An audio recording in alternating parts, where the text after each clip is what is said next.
tous, bien-aimés dans le Seigneur. Nous sommes encore une nouvelle fois heureux de se retrouver pour cette fin janvier, pour ce Let's Pray. Après cette semaine de jeûne et prière vraiment puissante, vraiment le Seigneur a agi, le Seigneur nous a ressourcés, le Seigneur nous a renouvelés. Alléluia. Mais on veut continuer dans cette dynamique-là, alléluia, de continuer dans la prière, de continuer dans la louange, de continuer dans sa parole tout au long de cette année. Et le Let's Pray nous permet cela. Donc voilà, simplement, je vais remettre ces moments dans la main de Dieu et nous laisserons la place à l'équipe technique pour la louange et l'adoration. Seigneur, merci Seigneur encore pour ce nouvel jour que tu nous donnes. Tu nous donnes encore de venir dans ta présence, d'avoir cette constance, Seigneur, dans la prière et dans la parole. Et nous te remettons chaque instant, chaque moment entre tes mains, afin que tu bénisses tes enfants, tu bénisses tes serviteurs, tu bénisses chacun. Seigneur, viens le faire au nom de Jésus-Christ de Nazareth. Amen. Voilà, que le nom de Jésus soit élevé.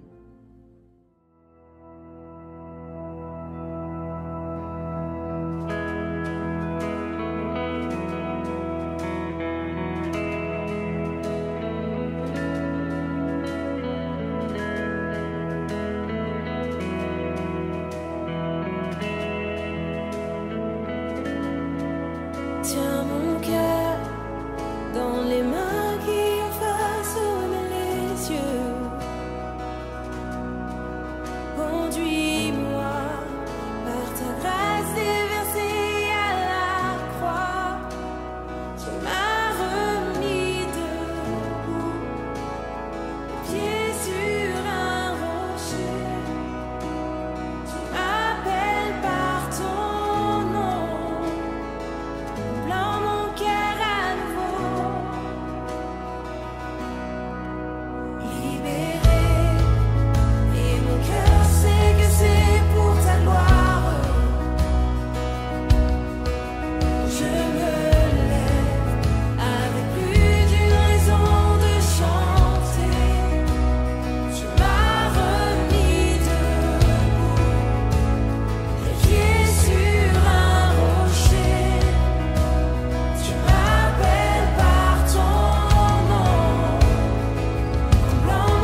Voilà, nous nous retrouvons pour le temps de la parole de Dieu. Et j'aimerais que nous puissions commencer une nouvelle série avec vous, avec chacun d'entre nous, simplement sur les qualités de l'homme de Dieu, les qualités de Moïse. Moïse, cet homme remarquable, cet homme extraordinaire dont la parole de Dieu fait un grand étalage de compliments. Et j'aimerais que nous puissions voir des spécificités de sa qualité. Alors, ce matin, cet après-midi ou ce soir, selon à quel moment tu regardes cette vidéo, nous allons voir Moïse et le buisson ardent, l'appel de Dieu de Moïse, simplement. Je pense que cette série va parler plus particulièrement à ceux aussi qui sont appelés au ministère, appelés à servir Dieu, et ça va les aider dans leur cheminement avec la vie de Moïse. Nous voyons en Exode chapitre 3, il nous est dit que Moïse, verset 1, Moïse faisait paître le troupeau de Jéthro, son beau-père, sacrificateur de Madian. Il mena le troupeau derrière le désert. Ce que nous voyons, c'est que Moïse, avant même la rencontre du buisson ardent, était un berger qui prenait soin d'un troupeau qui lui a été confié. C'était même pas son propre troupeau, c'était le troupeau de son beau-père Jéthro. Et il s'en occupait avec soin. Il s'en est occupé pendant pratiquement 40 ans de sa vie, à faire continuellement les mêmes choses, de bien s'occuper de ce pâturage, de ce troupeau qui lui a été confié. Et nous voyons que ce moment où il est là, en train de s'occuper du troupeau de Jéthro, c'est un temps de processus de préparation. Alors qu'il s'occupe du troupeau d'un autre, il va s'occuper de son propre troupeau. Ce troupeau, alors qu'il paie des brebis, il va être appelé à paître des hommes. Alors qu'il paie simplement ses animaux, il va être appelé à paître le troupeau de Dieu, c'est-à-dire les Hébreux qui vont sortir d'Égypte. Et nous voyons que c'est pas une période qui est facile pour Moïse, mais c'était une période essentielle pour sa vie, pour sa préparation à la suite à l'appel dans son ministère. Nous voyons aussi que David était aussi un berger et qu'il a été formé en tant que berger pour après paître la nation d'Israël. La question que je veux te poser ce matin, c'est quel est le service que tu fais actuellement? Qui sers-tu aujourd'hui? Est-ce que tu es appliqué à la tâche qu'on t'a confiée? Est-ce que tu l'as fait sérieusement? Est-ce que tu l'as fait comme si c'était pour le Seigneur, le Dieu Tout-Puissant? Moïse a fait cela pendant 40 ans. Il a été fidèle dans les petites choses. C'est pour ça qu'il lui a été confié des plus grandes. Ce que nous dit le verset, Luc chapitre 16, verset 10, « Celui qui est fidèle dans les moindres choses l'est aussi dans les grandes. Et celui qui est injuste dans les moindres choses l'est aussi dans les grandes. » Ça, c'est un verset très important par rapport à l'appel. Est-ce que tu es fidèle dans les choses, dans les petites choses qu'on te donne? Parce que si tu n'es pas fidèle aujourd'hui, tu ne seras pas fidèle dans les grandes choses qu'on te donne. Alléluia. C'est la parole qui nous dit cela. Ce que nous voyons aussi, c'est que Moïse était un homme de la montagne de Dieu, puisqu'il nous est dit au verset 1, il vint à la montagne de Dieu à Horeb. Donc il avait l'habitude de laisser son troupeau et d'aller passer du temps dans la présence de Dieu, puisque la montagne de Dieu représente le lieu de la prière, le lieu du face-à-face avec l'Éternel. Et il avait cette habitude-là continuelle de prier, avant même qu'il ait la responsabilité du peuple israélite, la responsabilité de délivrer le peuple. C'est pour ça que je veux te dire, ce n'est pas la responsabilité qui fait la relation avec Dieu, c'est la relation avec Dieu qui fait la responsabilité. Et Moïse avait cette responsabilité, avait cette relation avec Dieu, et par rapport à cette relation avec Dieu, Dieu lui a confié maintenant une tâche importante, une tâche puissante. Il a été sérieux avec Dieu dans toutes les choses qui lui ont été données. Et c'est pour ça que je voudrais te dire aussi que moi-même, je n'ai jamais cherché à être pasteur. J'ai simplement obéi à ce que Dieu m'a dit de faire, étape par étape, en étant fidèle dans les petites choses, dans chaque chose que Dieu me demandait, et être dans l'obéissance. Ça, c'est une des lois très importantes pour évoluer dans le ministère, dans le service de Dieu. N'attends pas d'être connu ou reconnu pour développer ta relation avec Dieu. Le psaume 75, verset 7 nous dit « Dieu est celui qui juge, il abaisse l'un et il élève l'autre. » Luc 18, verset 14 nous dit encore « Quiconque s'élève sera abaissé, et celui qui s'abaisse sera élevé. » C'est des notions fondamentales pour le ministère, pour le service de Dieu.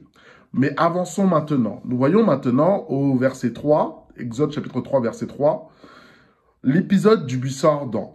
Moïse dit, je veux me détourner pour voir quelle est cette grande vision et pourquoi ce buisson ne se consume point. L'Éternel vit qu'il se détournait pour voir et Dieu l'appela au milieu du buisson et lui dit, Moïse, Moïse, il répondit, me voici. Nous voyons déjà, alors que Moïse est en une relation continuelle, constante avec l'Éternel, il y a tout d'un coup un jour où le surnaturel se manifeste. Il était là, sur la montagne de Dieu, à Horeb, et là, tout d'un coup, il y a un buisson qui se manifeste, il y a l'ange de l'Éternel qui se manifeste, et le buisson ne se consume point, une révélation surnaturelle, une action divine, et Dieu qui parle à Moïse.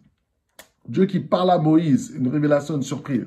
C'est pour ça qu'il nous est dit, c'est dans ta constance de ta relation avec Dieu que, à un moment, il y a un réma, il y a une révélation, il y a une prophétie, il y a une destinée qui se manifeste sur ta vie pour entrer dans ton héritage. Est-ce que Moïse cherchait un buisson ardent? Non, il allait à la montagne de l'Éternel pour prier Dieu. Et dans cette relation quotidienne, un réma s'est manifesté, le surnaturel s'est manifesté. Qu'il en soit ainsi aussi pour ta vie, que dans ta vie continuelle, de ta constance avec un cœur bien disposé de chercher Dieu, il y a un réma qui se manifeste dans ta vie, il y a une prophétie qui se manifeste, qui te sort de l'anonymat à la gloire de Dieu pour honorer simplement le nom de Jésus. Non pour une gloire personnelle, mais pour la gloire de Jésus-Christ de Nazareth. Ça, c'est très, très important. Nous voyons que Moïse aussi a une révérence devant l'Éternel, puisqu'il dit au verset 7, Moïse se cacha le visage, car il craignait de regarder Dieu. Alors même qu'il est dans cette relation extraordinaire, il y a cette révélation extraordinaire avec l'Éternel, mais Moïse avait une sainte crainte de l'Éternel, de voir Dieu qui est en train de lui parler. Il se cache le visage, il se dit, mais comment Dieu peut me parler de cette manière? Et il a cette sainte crainte de l'Éternel. Le commencement de la sagesse et la crainte de l'Éternel, nous dit Proverbe. Et on voit cette attitude que Moïse avait, une attitude de révérence envers Dieu, quel que soit le niveau de proximité que tu as avec Dieu, quelles que soient les révélations que tu as de la part de l'Éternel, quelles que soient les visions, les songes, les prophéties, la destinée que tu as reçue avec Dieu, nous devons avoir une sainte crainte de l'Éternel. Car il est Dieu, nous sommes des hommes. Nous sommes que des hommes. Nous sommes poussière, nous retournerons à la poussière. Et ça, c'est le commencement de la sagesse. Alors, reçois le commencement de la sagesse dans le nom de Jésus-Christ de Nazareth. Dis-moi Amen. Dis-moi Amen. Dis-moi Amen dans les commentaires. Dis-moi Amen. Alléluia. Nous continuons, et je vais sur le dernier point. On voit que Dieu, alors, il est dans le buisson ardent. Dieu parle à travers du feu. Et là, nous savons que Dieu est un feu ardent, un feu dévorant. Et là, il appelle, Dieu appelle Moïse, Moïse, Moïse. Et Moïse répond, me voici. Alléluia.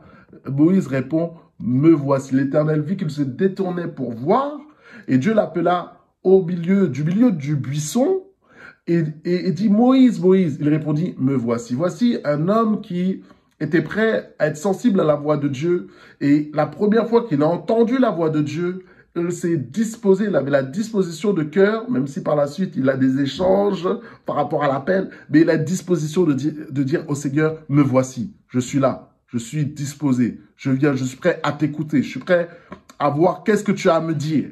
Ce que je veux te dire, c'est, souviens-toi de Samuel aussi, qui a eu cette même prophète de l'Éternel. Moïse est un prophète, Samuel est un prophète de Dieu, et qui a eu cette même disposition de cœur. Et il a dit, oui, me voici, ton serviteur écoute, ton serviteur écoute.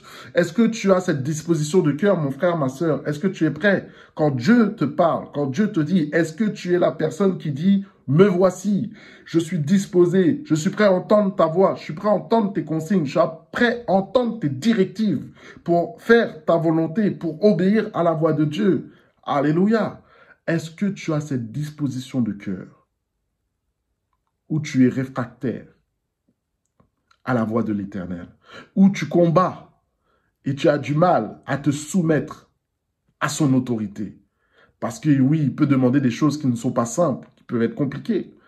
Mais, mon frère, ma soeur, je veux te dire, quand Dieu t'appelle, dis simplement, me voici. Ce n'est pas un homme, ce n'est pas une femme, ce n'est pas un pasteur, c'est Dieu le Tout-Puissant. Soyons une bonne disposition de cœur à reconnaître la voix du Seigneur. Amen. Et disons, me voici Seigneur. Alors voilà notre première pensée sur la vie de Moïse. Moïse et le buisson ardent, l'appel de Dieu. Et j'aimerais que nous puissions maintenant prendre le temps de prier ensemble par rapport à ces différents points qu'on avons pu voir dans cette simple exhortation. Donc nous allons prier dans un premier temps pour être fidèle dans les petites choses comme Moïse a été fidèle. Alléluia. Je t'invite que tu puisses prier et demander à Dieu, Seigneur, donne-moi d'être fidèle dans ce que tu m'as confié aujourd'hui, dans le service que tu m'as confié aujourd'hui. Prions le Seigneur.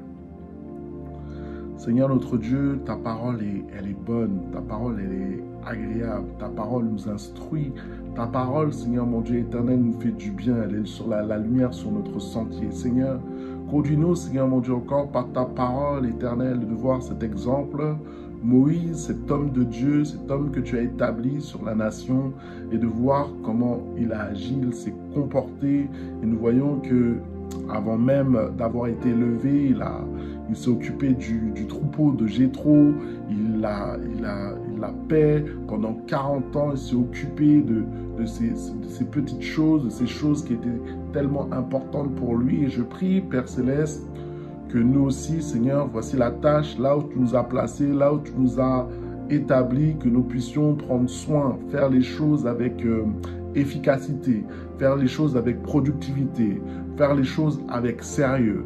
Viens poser ta main, Père Céleste, sur nos vies, afin, Seigneur mon Dieu, que nous avons ce Père Céleste qui nous regarde, ce Père Céleste qui regarde nos dispositions de cœur.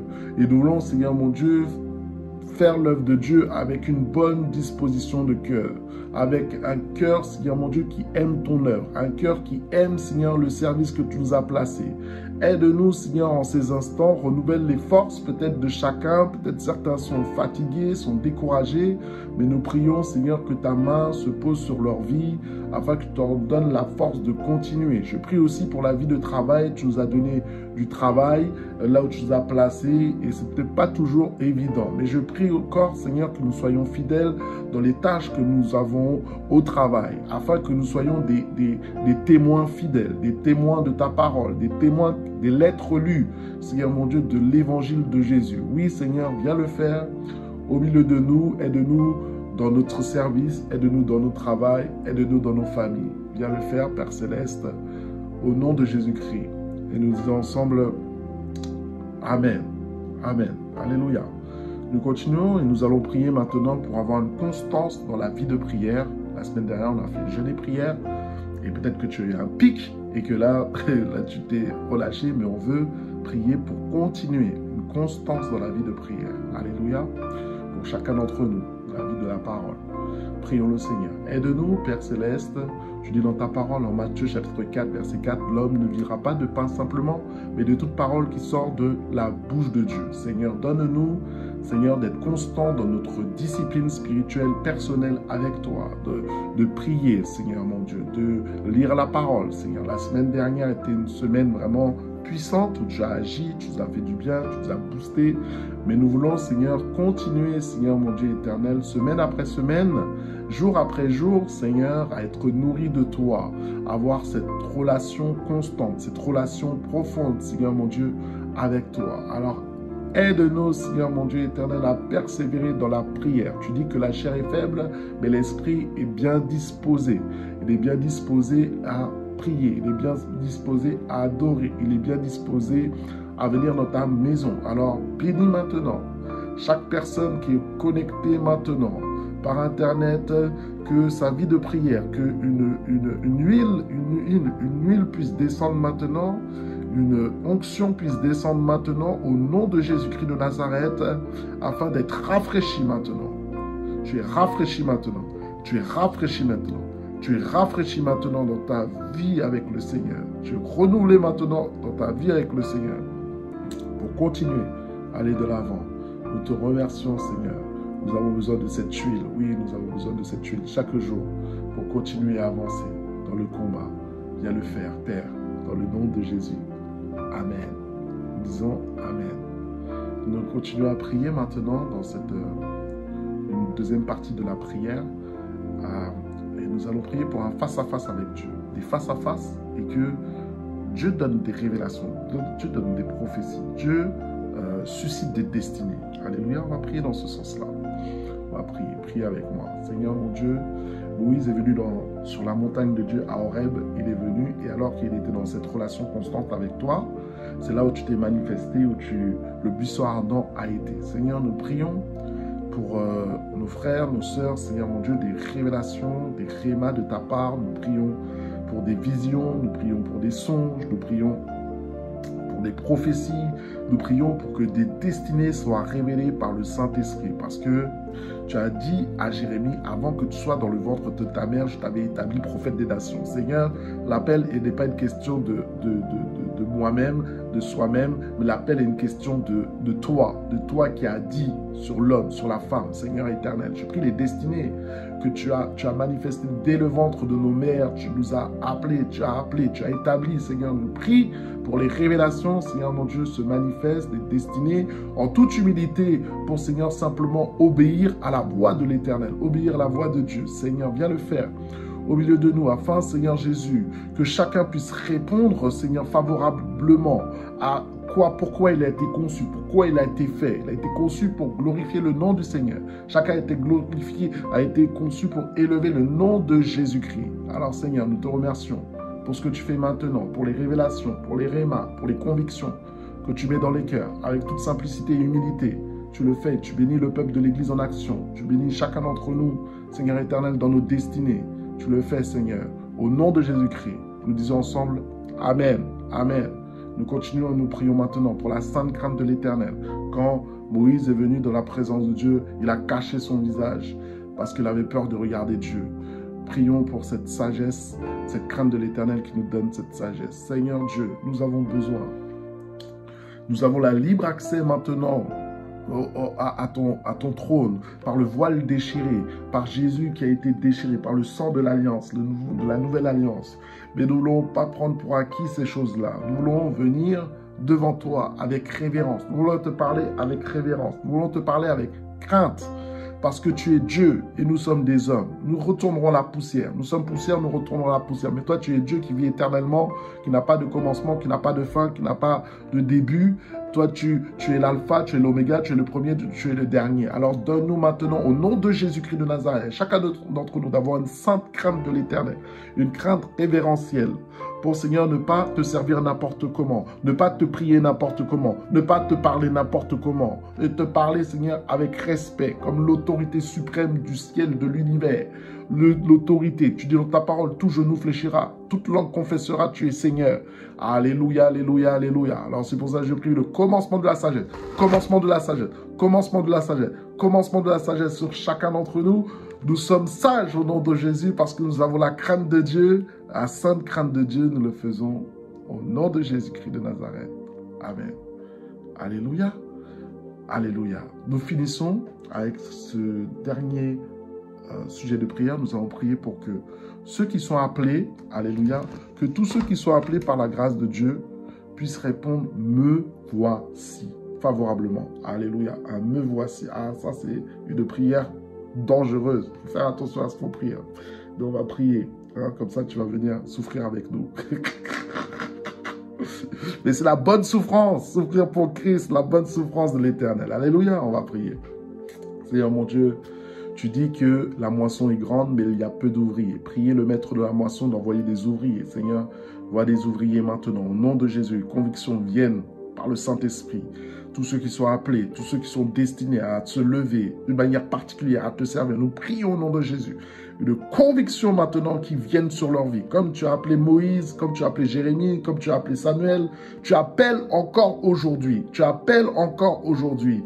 Parce qu'il y a des besoins. Il y a des besoins dans l'Église. Il y a des besoins dans l'extérieur de l'Église. Le monde a besoin que les hommes de Dieu se lèvent, les femmes de Dieu se lèvent pour accomplir leur destinée. Je prie, Seigneur, maintenant, des me voici. Des gens, des jeunes, des moins jeunes, avec une disposition de cœur pour dire, Seigneur, j'accepte ta volonté sur ma vie, j'accepte ta destinée sur ma vie, j'accepte de recevoir, de me plier à ton autorité, à ta direction, Seigneur. Oui, nous prions maintenant. Les me voici se manifestent. Les me voici se manifestent. Les me voici se manifestent. Les me voici se manifestent. Les tournants se passent dans le nom de Jésus-Christ de Nazareth. En 2022, les tournants se passent. Alléluia. Dans la destinée, dans la destinée, dans la destinée.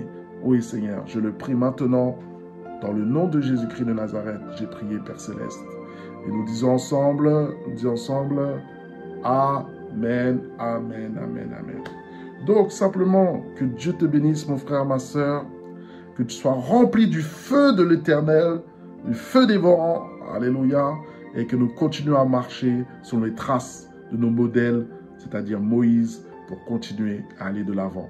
Je te souhaite une bonne journée et je te dis à bientôt. Bye.